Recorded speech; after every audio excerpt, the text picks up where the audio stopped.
Prima o poi la malattia entra nella vita di tutti e quando questo capita ci permette di pensare l'impensabile.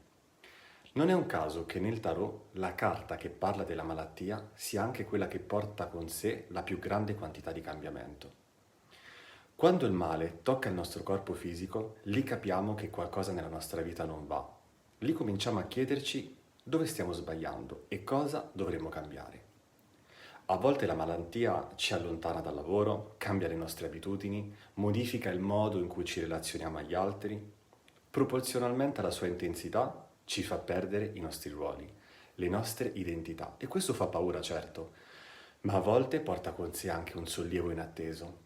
È come se qualcuno ci sollevasse dal peso di dover continuare a essere ciò che siamo stati.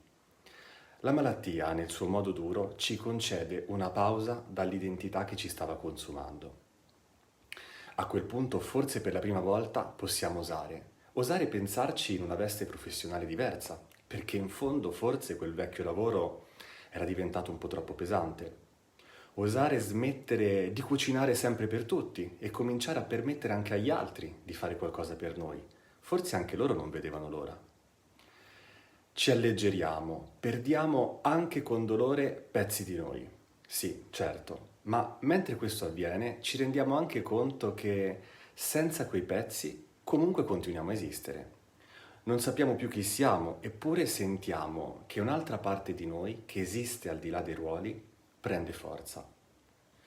Se prima ci proiettavamo nel futuro attraverso un'evoluzione dei nostri ruoli, quindi migliorerò come padre, madre, lavoratore, sportivo, ora restiamo sospesi in una domanda: chi sarò? Cosa farò?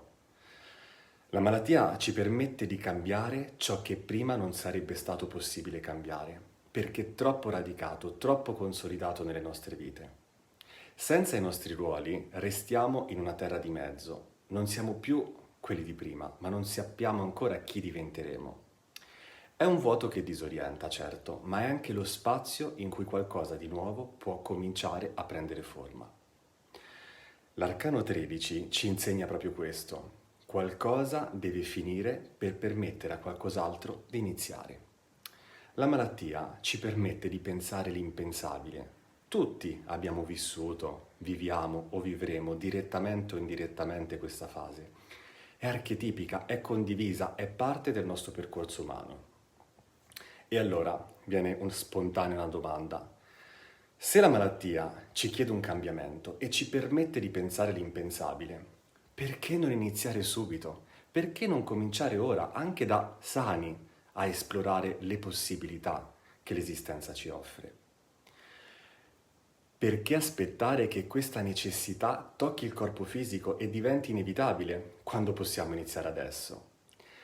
Se oggi il tuo corpo potesse parlarti senza dover passare dalla malattia, cosa ti chiederebbe di cambiare adesso?